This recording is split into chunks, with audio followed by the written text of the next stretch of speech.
Good morning, everyone. This is the fourth and last of our sessions with our Institution of Higher Education partners. This is designed to help our school districts with the dual credit expansion grant application. Our goal with that grant is to expand the offerings that our high schools have in terms of dual credit with our Connecticut IHEs. And these courses that you expand, new partnerships that you make, they can be in sort of what we think of as sort of more traditional academically oriented, general education type course pathways. They could also be career oriented course pathways, manufacturing, healthcare, business, marketing, whatever the case may be. So I think we want you to branch out and do a lot more than what we're doing now, so that match our students' interests, as well as sort of the labor market needs in terms of high demand careers in our state, in your region, et cetera. I think we've been doing this IHE sessions. This is the fourth of our sessions, like I mentioned, and this one features three of our colleges: Albertus Magnus, Quinnipiac, and Sacred Heart. We've completed three other ones each with three other IHEs in Connecticut, and those recordings will be posted. Renee will review that as well. And again, the grant application is due July 17th, so there's still a bit of time to get your partnerships figured out, get some of your thoughts down. The grant application is pretty straightforward and simple. There's really just three big questions and a budget. So it's not an elaborate grant application, and we really are looking forward to seeing every district in Connecticut apply for this grant application. We want to try to fund as many as possible, so we want to really expand this program. Currently, we are at about 22% of our 11th and 12th graders accessing or actually earning 3 or more credits, dual credits through our IHEs. We want to see that expand significantly. And in fact, I believe the grant sets an expectation of a 10 percentage point increase. So we really want to jumpstart that work and see that expand significantly. So without further ado, I want to get us started here. Renee, I'm going to turn it over to you to introduce the session and also welcome our IHE partners.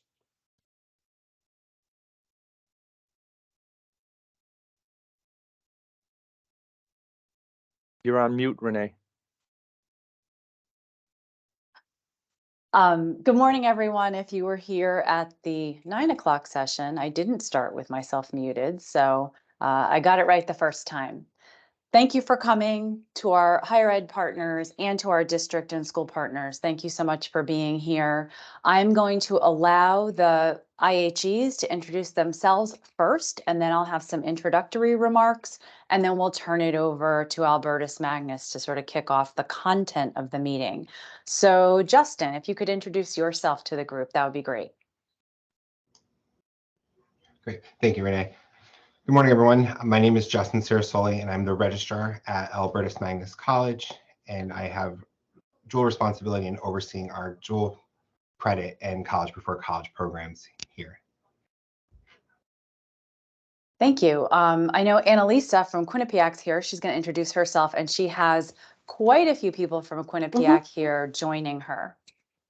Yes, hello everyone. I am Annalisa Zinn. I am the Vice President for Academic Innovation and Effectiveness, which is part of the Office of the Provost.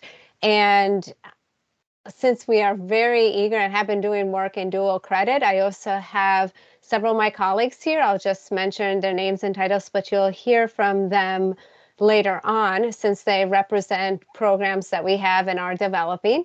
So they are Chris Rausch, who is Dean of the School of Communications. We have Terry Bloom, who is Senior Associate Dean of the School of Communications. Rich McCarty, Associate Dean, School of Business, and Colleen Thompson, Associate Dean in the School of Health Sciences, who are joining me this morning, and you will hear from them as well later. Thank you. Thanks, Annalisa. Vinny? Hi, my name is Vinny Catadella. I'm the Assistant Provost for Academic Operations at Sacred Heart University. I handle all of our dual enrollment initiatives as the point person here at Sacred Heart.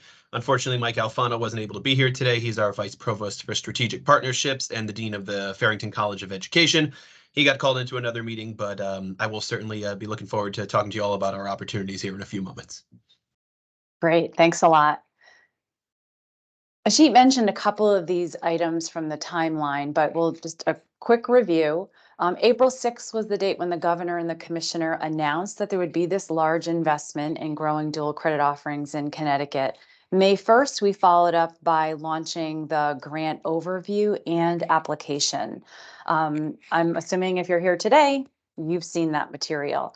On May 8th, we held an information session for districts that was more focused on the vision for the grant and the ins and outs of the application itself.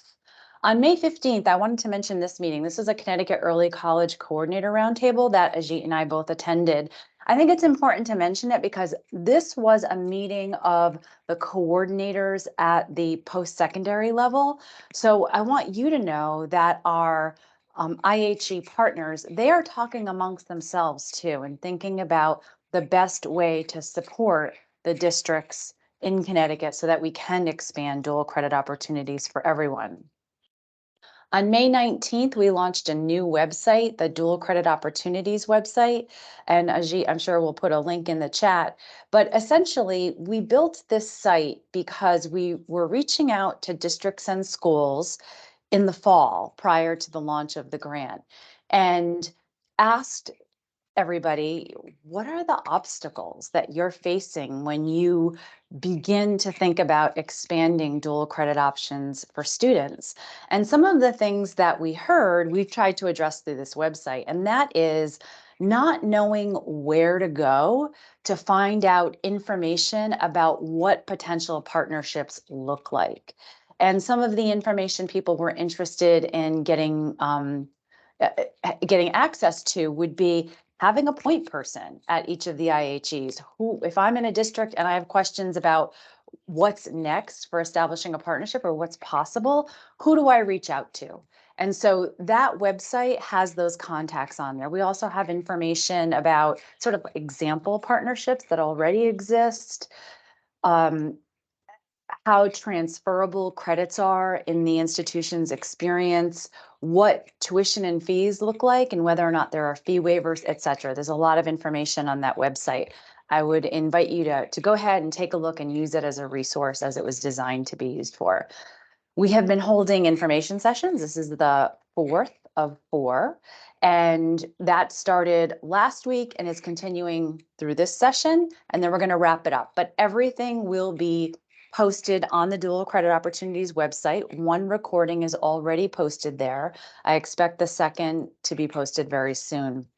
And if you registered for this session, which all of you here did, you are going to receive a link to this recording when it's available, as well as any materials that our IHE partners are sharing during the session. I'm going to be reaching out to them and asking them for a copy of those files so I can make a compilation for you. As Ajit said, grant applications are due mid-July, July 17th by 5 p.m. And then we will be turning those around rather quickly and giving grant decisions by mid-August, August 21st. So that's what's coming. I want to have some common vocabulary before we start the discussion, because I know we at the State Department of Ed have been using some of these terms kind of interchangeably. We are slowly moving to a more standardized way of talking about dual credit. So we want to think about dual credit as a big umbrella. And under dual credit, we have concurrent enrollment, which are courses that students generally take at the high school level, taught by high school faculty, but they're getting college credit.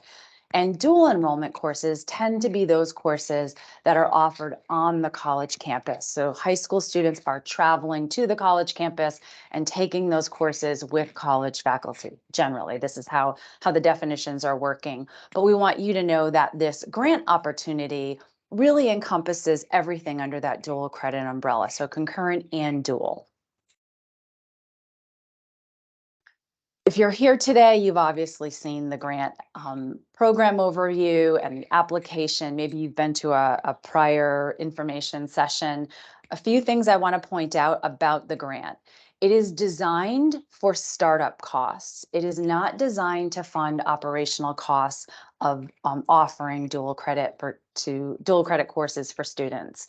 And these dual credit expansion opportunities have to be done in partnership with an institution of higher education in Connecticut. That's an important part of the application, and that needs to be stated when you're submitting that application.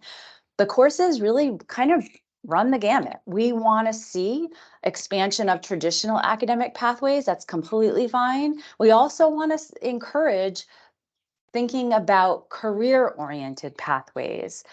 Again, dual credit, students are earning college credit prior to graduation, but they may be a little more career-oriented. Either one is fine under this grant program. But the overall goal is we want students leaving high school having earned non-remedial college credit, so college credit on a college transcript. And we also want to increase the number of college credits that students are earning prior to graduation to really give them a step ahead when they enter the post-secondary world. What this grant program doesn't fund, so I did say it's about startup costs, it's not operational costs, so we can't pay student tuition, fees, transportation. The State Department of Education is working hard to advocate for more permanent funding to address those operational costs, but that is off into the distance at this point. This grant program is focused on startup costs. So examples of spending categories that would qualify as startup costs, we've got money for teachers and college faculty to work together to develop or potentially modify curriculum that already exists so that that coursework is at a college level.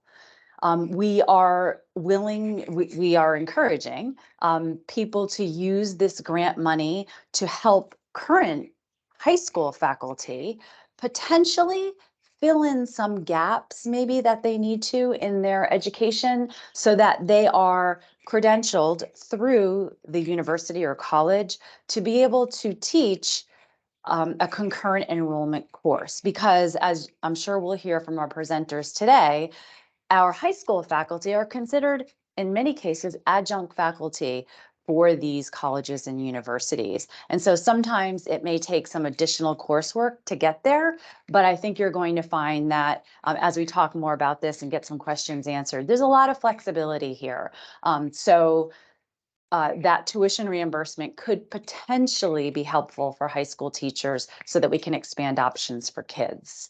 And then finally, the money can be used for specialized equipment for these new courses, or even for materials for some of these concurrent enrollment courses that'll be newly offered. One question I've been getting a lot is what kinds of materials are allowable under this grant? And so my answer to people has been, if the materials are something that are going to be used for more than a single cohort of students, for example, textbooks, those are not really a consumable good. Students in the first cohort, as you first launch this new course, will be using those. And then future years, those textbooks will also be used. That kind of material, it can be paid for using these grant funds. Something that's only going to be used by one cohort of students, very much a consumable good, that is not the kind of materials that can be funded through this particular grant that's designed for startup costs. And then my final thing that I'll mention, and I've mentioned this in every session, is for those of you who know you're going to be applying for this grant, my best advice in preparation for the application is to prepare all your responses to the questions that are in that overview document separately. Put them all into a Word document so when you sit down and go into the online application itself, you're able to just copy and paste your responses to each of the questions, because the online application is not going to save your work. You need to submit that application in one sitting. So my best advice to you is to prepare everything outside the application, and then when you go online and you go into that form, you can complete it by copying and pasting, probably in under 10 minutes. So that's my tip for today. I think we're ready for the actual content, unless there are any questions, or Ajit, if you wanted to add anything before we get started. Okay, I think we're good. I am going to go ahead and stop sharing. And I'm going to hand it over to Albertus Magnus. Right. So again, my name is Justin Cirsoli, and I'm the registrar at Albertus Magnus College here in New Haven, Connecticut. Part of my responsibilities is administering the College Before College and our dual credit programs. So just a brief overview about Albertus and our space within this new process is that, first and foremost, we are ready and eager to provide support to teachers and school districts in providing training to teachers, curriculum review and updates, assessing current courses, and determining eligibility for partnerships to enhance student learning and college readiness. Our dedicated faculty comes from a wide breadth of disciplines, such as humanities, philosophy, religion, STEM, and criminal justice, just to name a few. We currently have two models of dual credit or concurrent enrollment here at the college, and that's our College Before College program, as well as our dual credit program.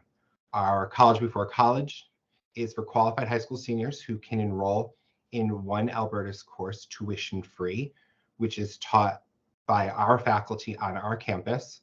And students who successfully complete the course will be able to receive Albertus College credit. And with any credit earned, it is also transferable to any other institution in alignment with their transfer credit policies.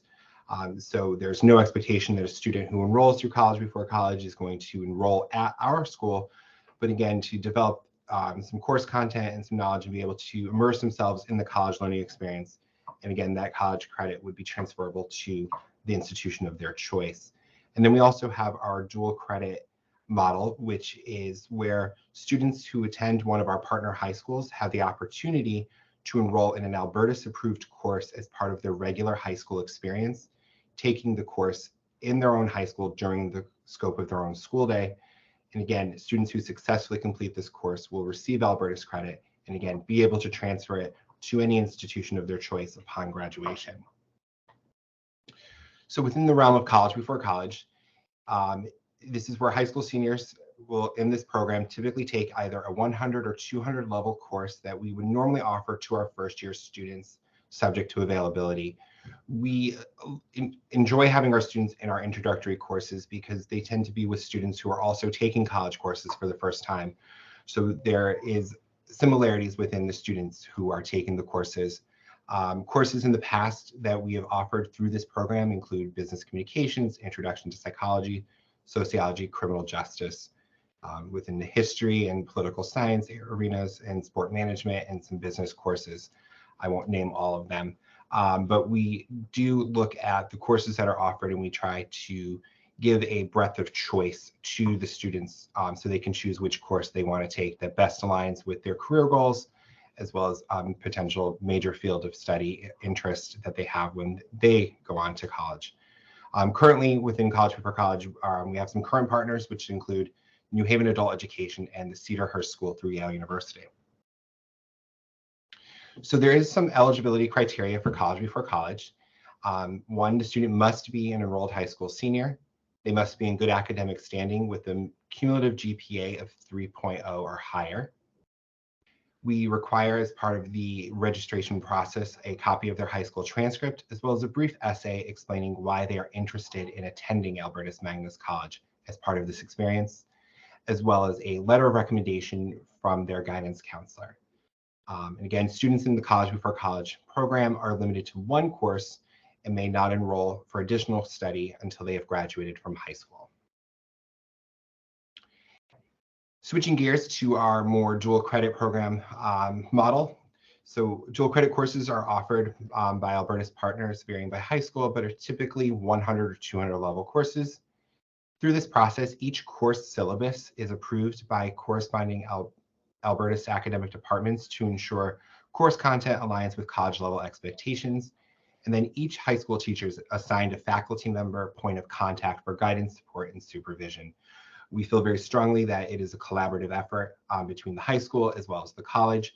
So we do have a member of our faculty work with that instructor throughout the course of the time that the course is being offered to, run ideas, provide feedback, but also guest lecture if schedules allow, to again give more of that experience to the students in the high school setting. Each high school partner determines the student eligibility to enroll in the dual credit courses. So we allow the partners to make the criteria as to who can take the course based upon their own academic requirements at the high school level. And students should be consulting their high school guidance counselor if they're interested in the dual credit programs. We currently have a partner in our dual credit arena, and that is Sacred Heart Academy in Hamden, Connecticut. We recently partnered with them for a philosophy course that will be offered to their students on ground, and then our philosophy department will be assisting in the cultivation and development of that course. As Renee alluded to, we do have a credentialing requirement for the high school instructors here at the college.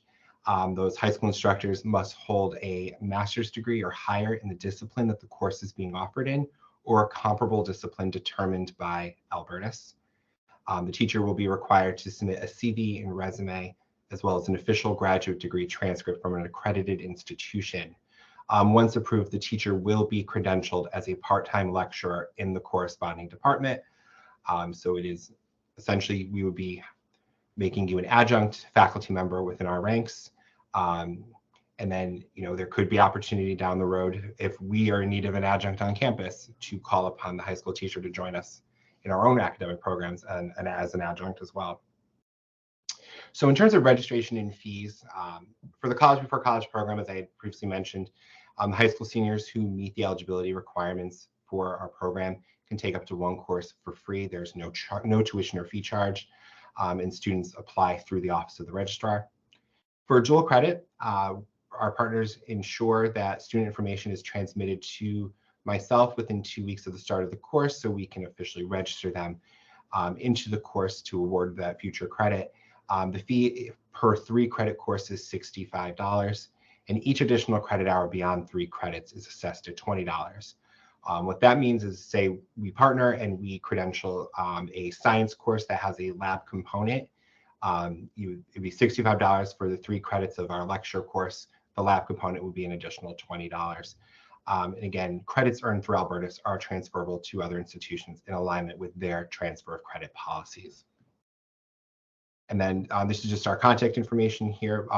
Myself as the registrar, and then Melissa DeLucia, who is our Director of Academic Compliance and Operations. She's also unofficially our partnership guru. We are the ones that will work with the partners in developing those agreements and making sure that all the needs of the students and the districts are being met through what we can provide. It's also, I just want to note that the Office of the Registrar and the Office of Admissions, we do employ bilingual staff who can discuss opportunities with any of you students, parents, or districts who are predominantly non-English speaking.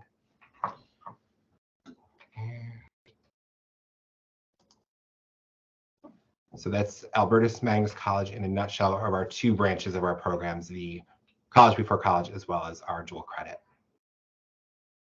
Thanks, Justin. We have time for questions in between. If anyone has a question that they want to chat in, or if you'd like to, if you're a more complicated question and you want to ask it orally, go ahead and raise your hand and we can unmute you. We'll give them a second to generate their questions if they have any this early on. And as they're thinking, Renee, I actually would like to pose a question as well. Justin, one of the things that has come up in the other sessions is around instructor credentialing for high school faculty to be concurrent instructors. You mentioned the requirement of a master's degree in the subject area and submission of the official transcript. Is there any flexibility in that? For example, many of the high school teachers across the state, tend to have a bachelor's in their subject, but then they might get a master's in education. They might not have a master's degree in that subject area, but have been teaching a course for 2 decades sometimes. Will Albertus entertain sort of requests in those types of instances where high school faculty have that background and the knowledge and experience and to become part-time adjunct at at Albertus? That's a great question. As they mentioned in the presentation, the credentialing requirement is a master's degree in the discipline in which the subject is being offered, or in a comparable discipline is determined by the college. So that's where those master's degrees in education kind of fall under. It's the comparable. So we would look at the resume, the breadth of teaching experience and content knowledge of the instructor in making that determination. And that determination is ultimately made by the department chair of the supervising area. But we will have usually had many conversations with the instructor or the district prior to executing the agreement, where again, that's that comparable component. So we recognize, and I have worked in the 12K space before, that a lot of the faculty have the education master's degree is required. So again, that's why we layered into that comparable component as well, because we know that not everyone's going to have a master's degree in that particular subject area. Great, appreciate that clarification. That seems to be the consistent theme across our IHE partners. There's a couple of questions in the chat too, Justin. I think you could see it, but I'll read it out. Was the $65 per credit or $65 for the whole 3-credit course? It's $65 for the whole 3-credit course. Okay. And do you have sample courses that are being taught at your partner high schools? I believe Sacred Heart Academy is the primary partner at this point. And you mentioned, was it the psychology course? It's a philosophy course. So it's a introduction to philosophy course that they've taught for many years, that they've wanted to branch into the dual credit arena, and they had reached out to us as a Catholic and faith-based institution who offers courses in philosophy. So we have worked with their instructor to review their syllabus, and what we ultimately determined through looking at the learning outcomes, the objectives, the readings and materials and the assignments, is that it best aligned with one particular course within our repertoire, which was Introduction to Western Philosophy. So part of the process with the dual credit is upon that syllabus review is we try to align it to an actual course that we have on record in our catalog, because we use what's called College Source and TESS, TES for transfer of credit. So we want to make sure that if we could best align it to a course we currently offer to allow for seamless transferability of credits when the student graduates from their high school and moves on to their own institution of higher education. So we look at it from not just credentialing the course itself, but we try to bring it into our own catalog to make sure it aligns with a particular class that we offer. Appreciate that clarification. And I know Karen, appreciate the point that it was a good question. I just want to emphasize that in the first 3 sessions that we did, all of the higher education institutions are open, at least whom we've heard from so far, to sort of exploring individuals who may not have a master's degree in that subject area. So I think Renee said you had a good phrase in the prior one. Don't take no as the, I don't know, you had a nice way of putting it, Renee. What was that? Well, I don't know that I can repeat it. Maybe I should go watch the recording. But I think I said it yesterday too, and that is, we've been hearing from folks a lot. As we started these discussions months ago and talking about roadblocks, and there really isn't a lot of consistency in what people are reporting as roadblocks. Some districts are saying that certain IHE partners are really easy to work with and they can get their instructors credentialed quite easily. And then others are saying about that same partner that they had quite the opposite experience. And I think context is everything. And just because maybe 3 years ago, you asked about this potential for a dual credit partnership and you were told, can't do it. The credentials aren't right. No, it's not happening. I would say, don't take that as your final answer, because attitudes, policies, things are shifting and the people and the players change too.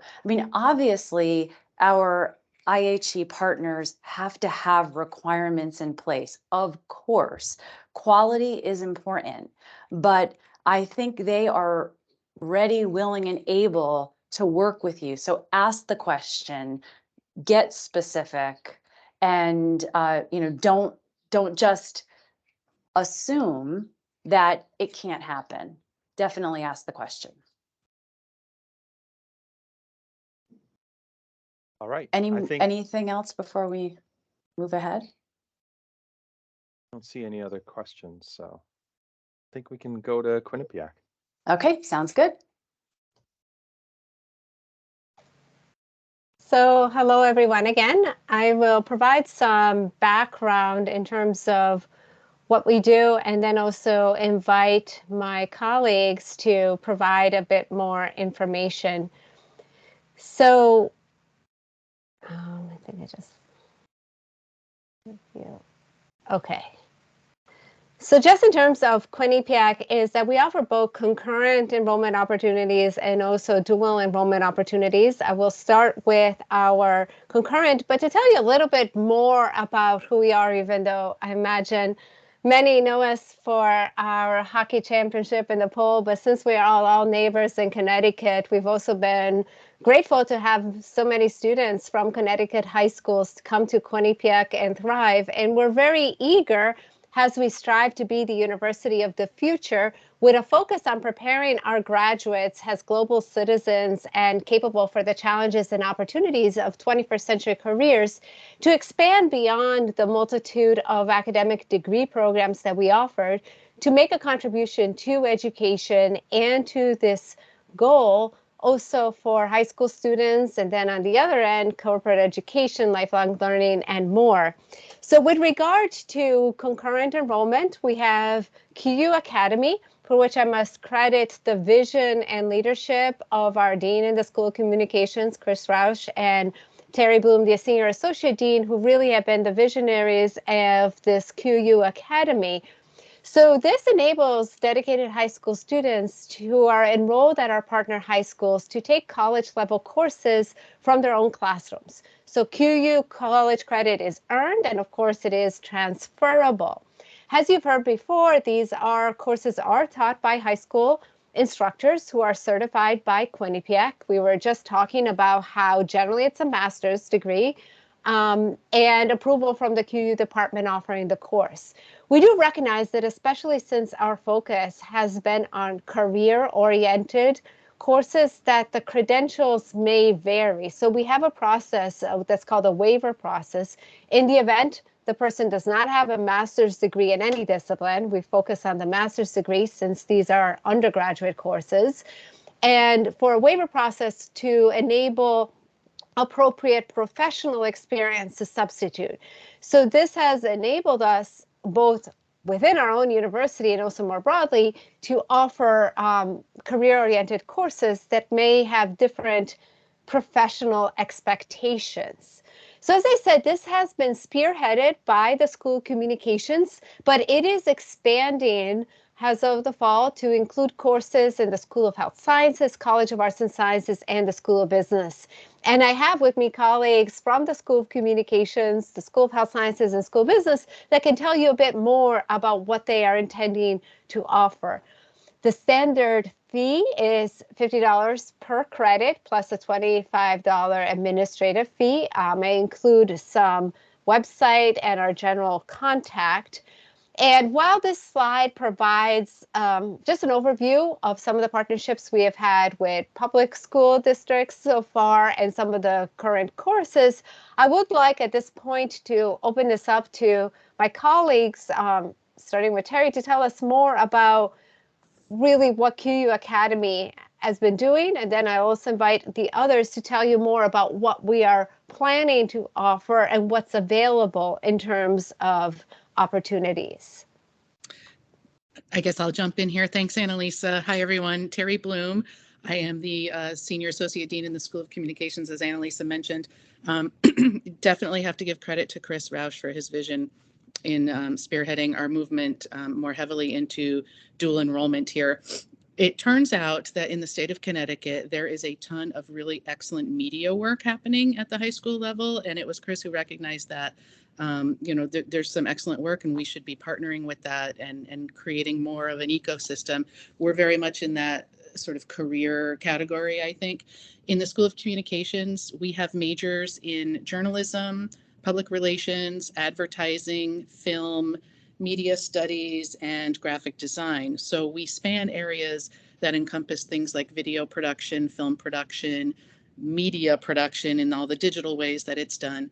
A little bit of animation, graphic design, the ways in which advertising and marketing overlap sometimes fall into our purview, but also areas like film study, public speaking, media literacy, social media, media writing. I've discovered, as I've worked on this for the last 3 years, we've been running QU Academy for 3 years, that our department lines and your department lines in the public schools don't always align. And so sometimes I am speaking to a social studies teacher who happens to teach the journalism course, for example. So we definitely take a broad view of it. Professional credentials, as Annalisa mentioned, we're wide open to looking at those. I've also discovered that in the high schools, there are some pretty cool people with some amazing professional backgrounds. There are former Rolling Stone writers teaching journalism in some of our schools, for example, among others. So there's a wide swath out there, and it's been really gratifying to learn more about it. Annalisa showed you a quick slide of some of the classes that we have currently established equivalency with.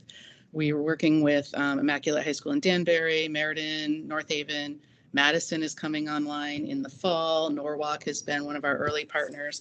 Wilbur Cross High School. I'm in conversations and close to finalizing agreements with Haddam-Killingworth, Clinton, Connecticut, Fairfield Public Schools, and Ridgefield. So we're kind of expanding quickly from the communications front.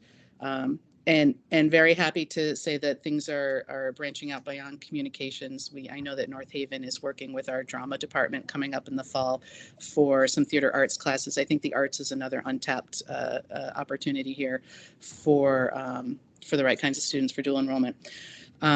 I'm happy to answer any questions. I'm happy to be a point person if your mind is already chugging ahead and you want to talk more about this. But I think I'll stop there and just see what the questions are and let Rich or Colleen or anybody else who wants to chime in from Quinnipiac get a word in here.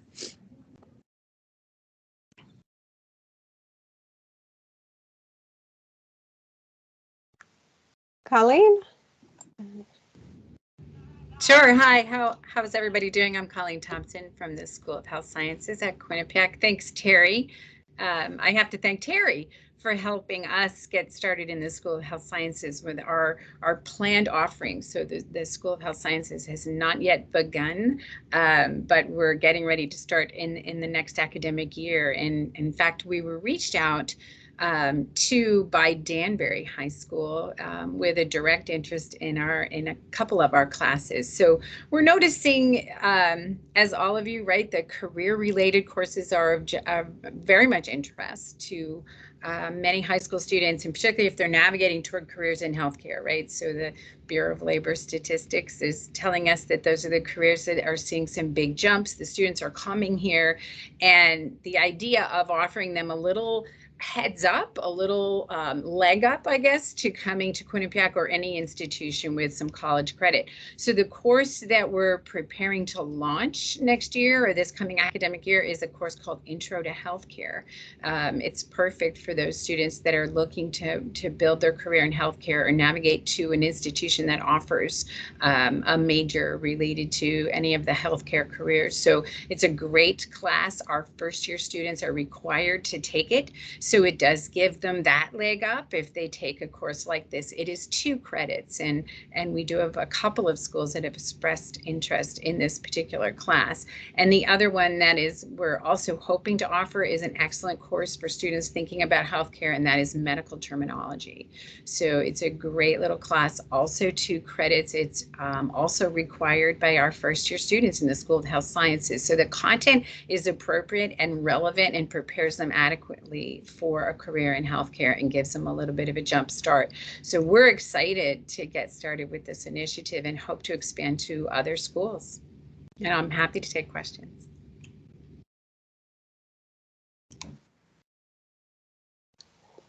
I saw there was a question that came up about language courses. So while we don't have a current partnership, it's definitely a possibility. Quinnipiac offers language courses in Spanish, French, Italian, German, Chinese, Japanese, and Hebrew, and Arabic. So those are definitely options. Same thing about math. We don't currently have a partnership, but we offer a number of courses, and we would be more than glad to also be working with school districts, because I think that's when one of the beauty in this vision of QU Academy, that it is also working with the interest that a school will have and seeing how we can partner in a way that is beneficial to our students. So before I discuss some of the dual enrollment opportunities, if my other colleagues have anything else they'd like to add on the QU Academy concurrent enrollment. I would just add one other thing, Annalisa. Sorry to jump in. I should have mentioned our billing structure. We have partnerships with schools that have two different structures.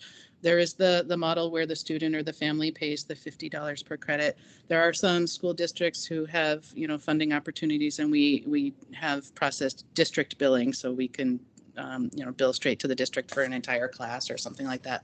We're working in both models. Mm-hmm. Yes, thank you for that very important point. And for any of these, especially if you're interested in exploring courses we don't offer, I'm a general contact person, and I can connect you then with the schools and departments that are necessary for what you're seeking to do. So let me continue just in showing, I'm sure if I'm trying to see if I can go back and share.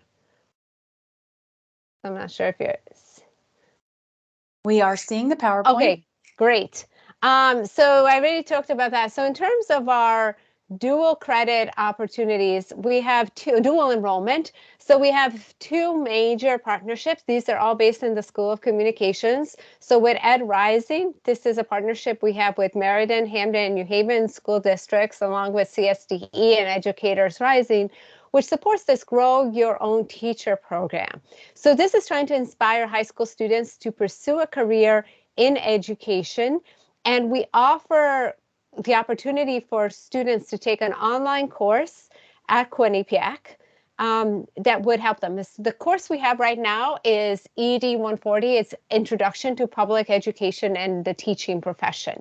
So this is really for the goal that we have to encourage more high school students to pursue a pathway in education, especially public education. And of course, this is a course that is part of our MAT program. We offer an accelerated MAT program that is a 4+1 program.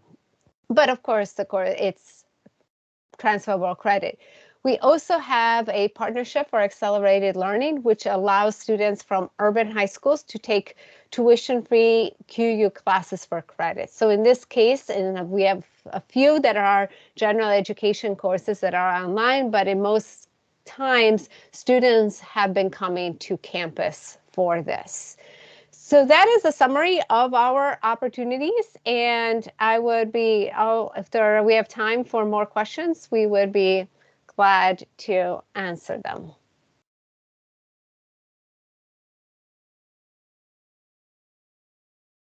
I know, so my colleagues, please, if there's anything else, I know School of Business is seeking to also offer courses. I don't know if you have anything, Rich, about what you're planning to do. Yeah, there are actually two things I'd mention very quickly. So one is just in terms of offering courses, the School of Business, we offer 13 different degrees in business, but in all cases, the students take a set of foundational courses. So we're looking at some of our foundational courses, adding them into this as well. So in introduction to financial accounting and management in particular.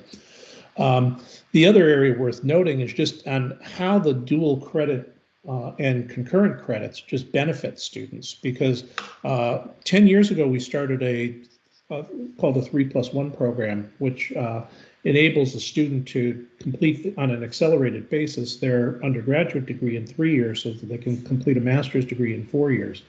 And these credits earned in high school very much support that program, and we have seen that become a large portion of our incoming freshman class, in particular in the last couple of years. Thank you.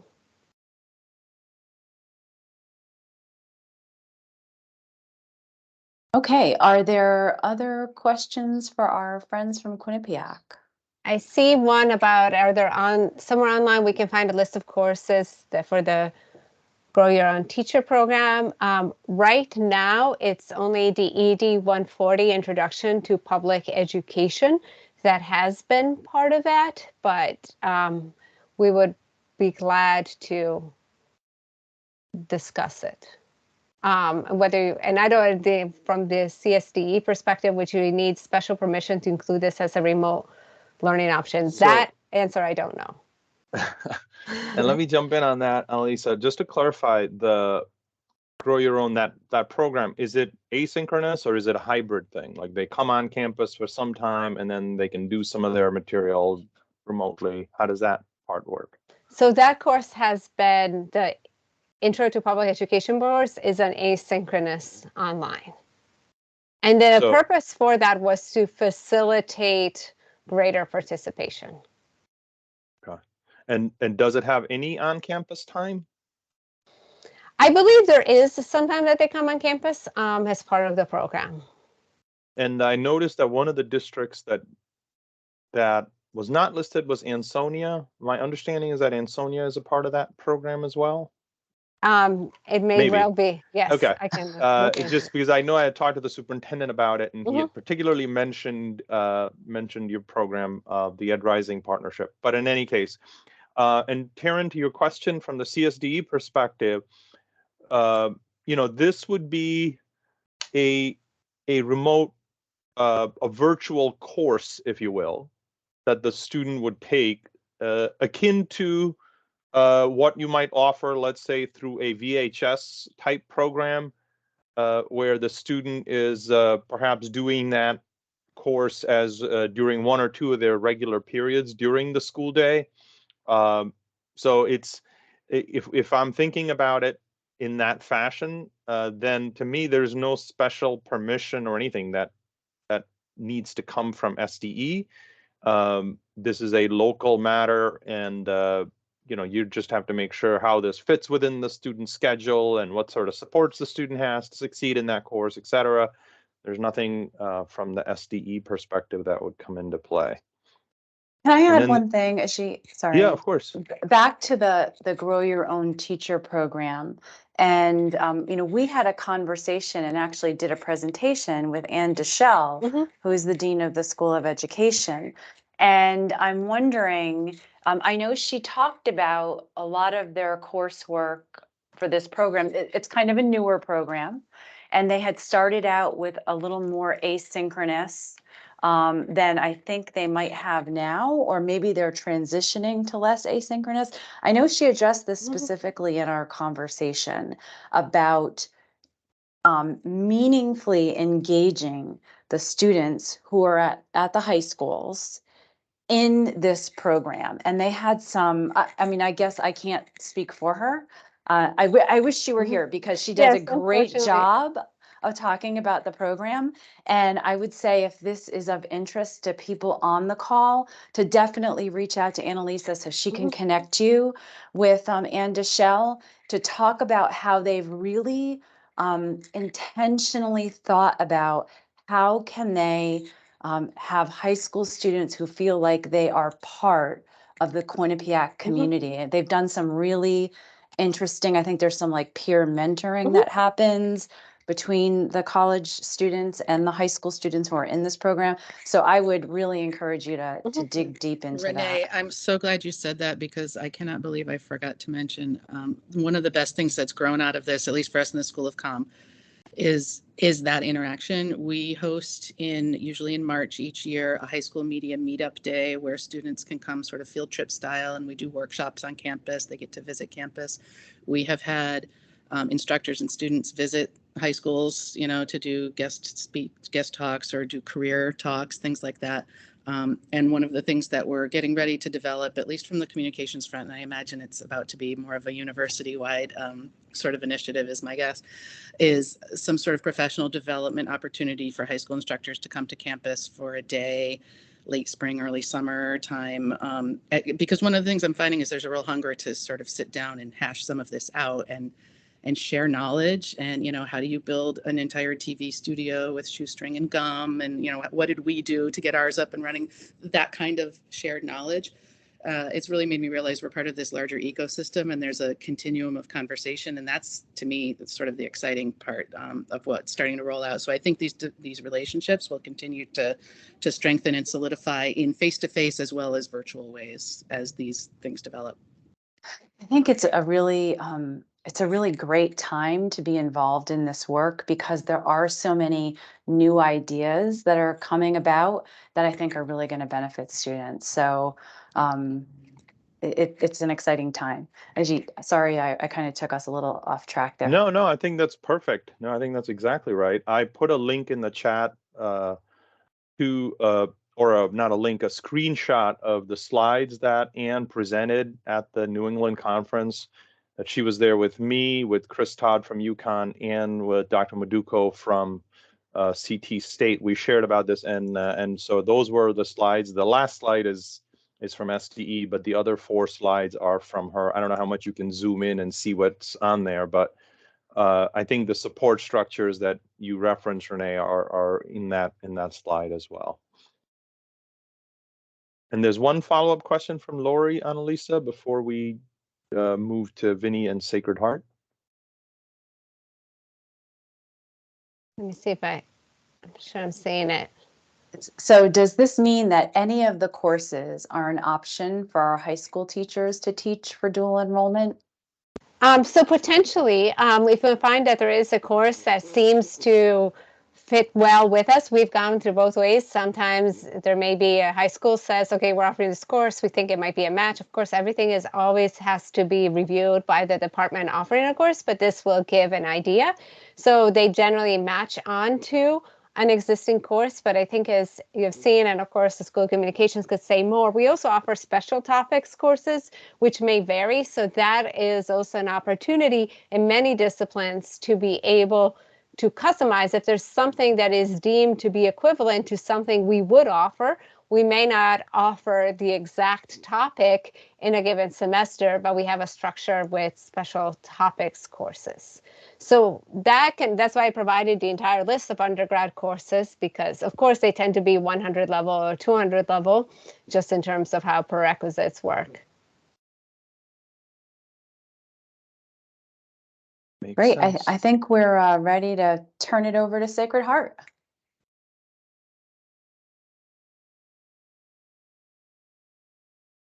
Too many windows open. Let's go and share.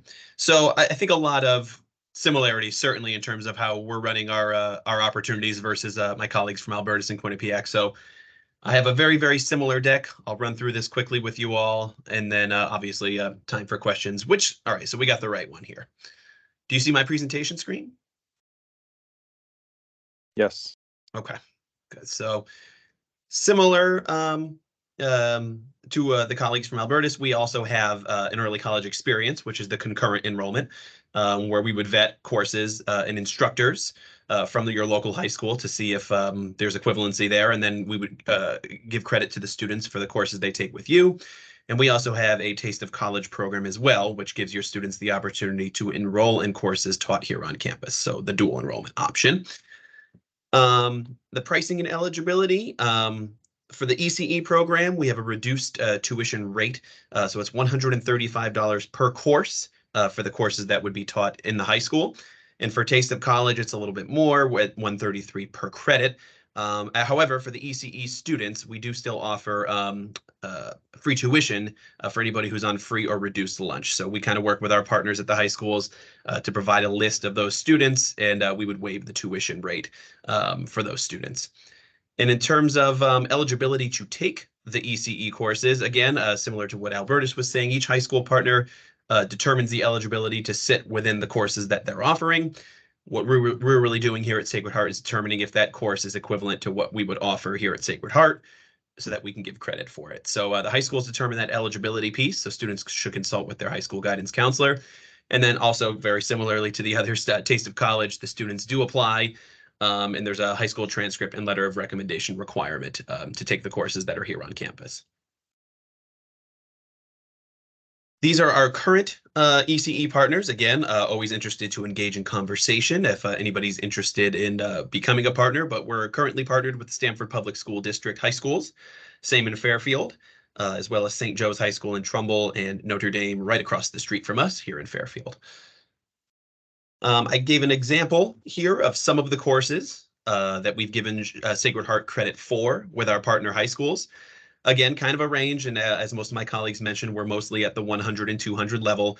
And a lot of these partnerships were just, they're now centralized here in the provost office. Some of the colleges previous to me being in this role and some changes in our provost office kind of had some of these agreements that had been in place for a few years. So now they're all under one umbrella, and you can see we span a range of different subject areas depending upon where these agreements originated. So we have some liberal arts courses, arts and science courses with history and political science and the languages, as well as some of our TRS is our theology and religious studies department. And we also offer a course in partnership with our College of Business, which is the Management 101 course.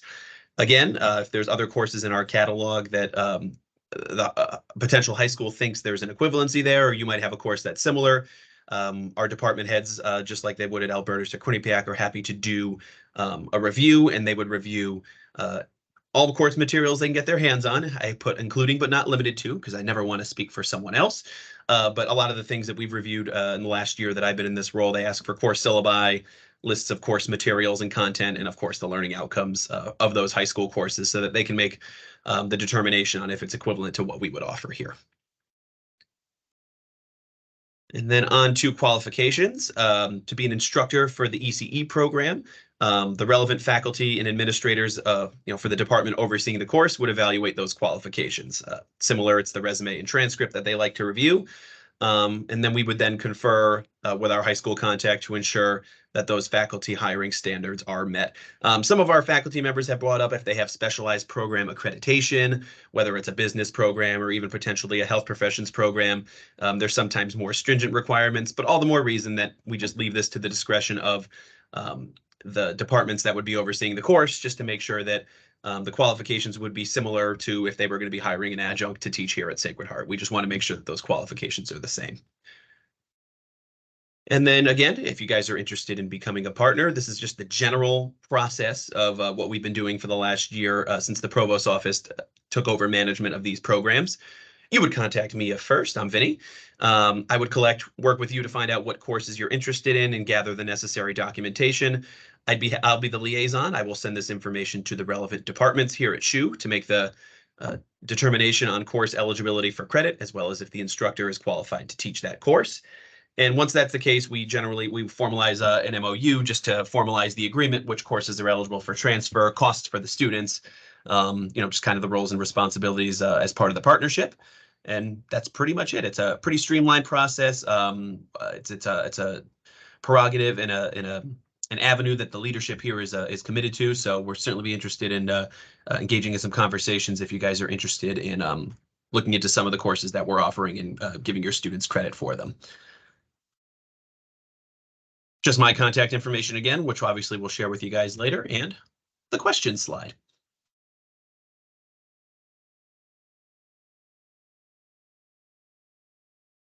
Great, that was crisp and short. I gotta give a thanks to my colleagues from Albertus and Quinnipiac. They really laid a great foundation. So thank you for that. Any questions for Vinny and for Sacred Heart based on what you've heard?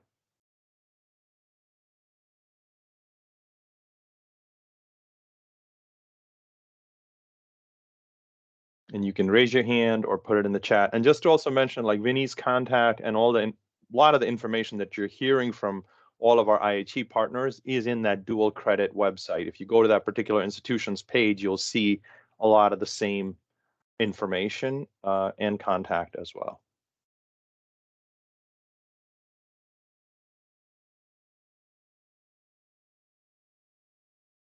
Renee, did you have anything to add or any? And Vinny, just to clarify, it seems like, as with the other institutions, for instructor credentials, master's degrees a start default, but depending on the experience, you're willing to work with the school to figure out that. Absolutely right. Even the Office of Higher Education has a faculty waiver process if a faculty member may not have a degree requirement, but expertise in the area. So we would certainly do a holistic review there to make sure the qualifications are met. Yeah. Okay, that's great. I think that's one of the biggest sort of roadblocks or concerns we've heard. And it's good to also know the fee waiver for students with eligible for free reduced price meals. That's good to hear as well. Renee, anything else that comes to your mind in terms of questions? No, I think I am much more informed after all 4 of these sessions. I know a lot more about what's out there. I'm starting to feel like maybe I'm a little bit of an expert, but I think it is just so obvious. I probably have said this already during the session that everyone is really exhibiting maximum flexibility and a real sincere willingness to partner. So I think you should feel encouraged that you can reach out and ask the question. Like I said, even if you've asked it before and got one answer maybe you didn't like so much, try it again. I think things are really, the landscape is shifting in a really great way, I think.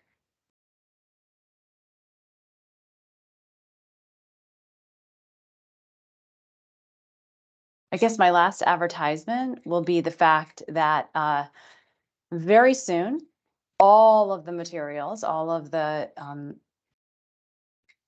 links to all the recordings for the 4 sessions, if you have an interest in reviewing those, will be posted on the Dual Credit Opportunity site. We will continue to populate the site with information that you need. So if there's other information that you're interested in getting, let me know. We'll see if we can't build it into the site in some way. Any parting words, Ajit? And just to, I think as we've said, the higher education partners, as is evident from the 4 calls, are here and willing to partner. And sometimes, even now, your initial outreach may not go okay, or you might have some questions or issues. Don't hesitate to reach out to us as well, because we're here to advocate on your behalf as well, and work with the IHEs. Clearly, they have a set of rules and accreditation responsibilities that they have to adhere to, but we're here to support and help you as well. So don't hesitate to reach out to myself or Renee, and we'll advocate on your behalf as well, and we'll see where that goes. But I think overall, I'm super pleased with the willingness of our IHE partners to step up here and collaborate. I hope you get a lot of inquiries from all our high schools for many more partnerships in the coming year. So Renee, anything else? If not, we can call this session to a close, and good luck, everyone. We look forward to seeing a lot of grant applications by July 17th. Thank you all.